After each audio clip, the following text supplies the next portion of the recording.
2, 3. My name is Donna Overman. I'm a current nurse at Punxsutawney Area Hospital, where I'm filming this YouTube presentation.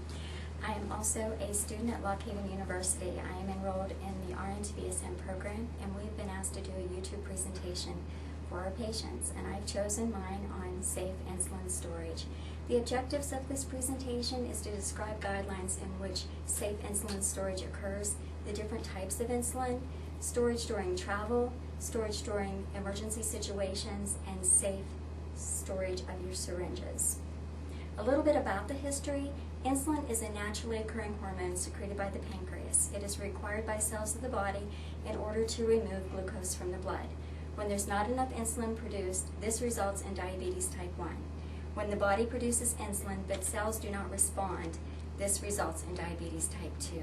Regardless of the type of diabetes, insulin is required to overcome the resistance or the lack thereof insulin.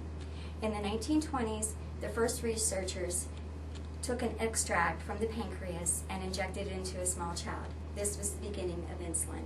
In 1939, the FDA approved the use of insulin.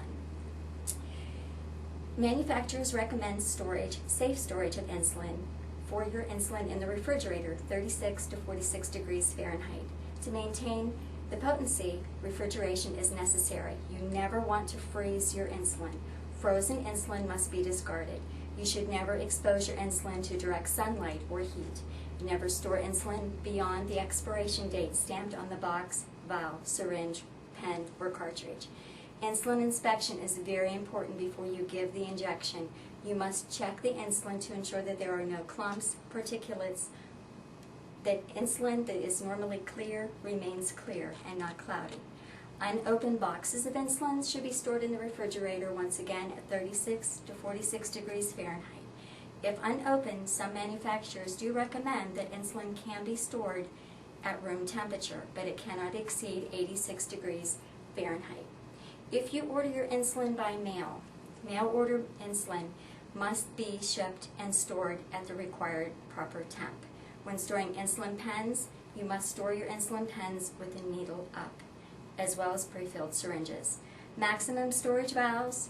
In order to maintain conditions for insulin vials, most insulins require that you store them for up to 28 to 30 days. Pre-filled insulin syringes must require refrigeration. Novalogs, Lantus, Humalogs must be used immediately. There is no storage at room temp. Novolins, Humulins also can be stored in the refrigerator 21 to 30 days. Cartridges, opened, Novolog, requires no refrigeration. Unopened can be refrigerated to the expiration date, and once again, room temperature is not a method of choice normally, but it can be done. Insulin types vary by their action, onset, peak, duration, compatibility, and appearance.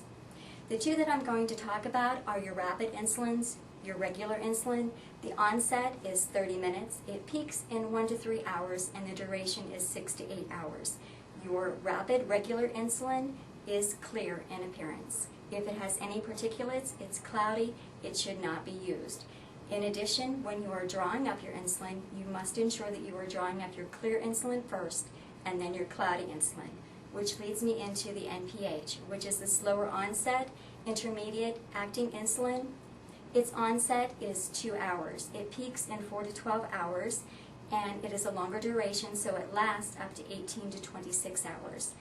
There are 3 different forms of insulin storage methods and methods of production. It's stored in vials, cartridges, pre-filled syringes. Once again, if you are storing insulin, it should be stored in a refrigerator at 36 to 46 degrees Fahrenheit. If you're traveling, you want to use an insulin case to carry your diabetic supplies, using protective thermal insulation to protect your vials. Make sure that you're protecting them from light and ensure that you have enough for your trip. You always want to ensure that you do have a prescription in the event of an emergency situation. If you are using syringes, you never want to replace your cap, and you want to store them after they're used in a hard plastic container with a lid that screws on. That way they can be picked up and taken away for storage. I want to thank you for allowing me to share this presentation with you.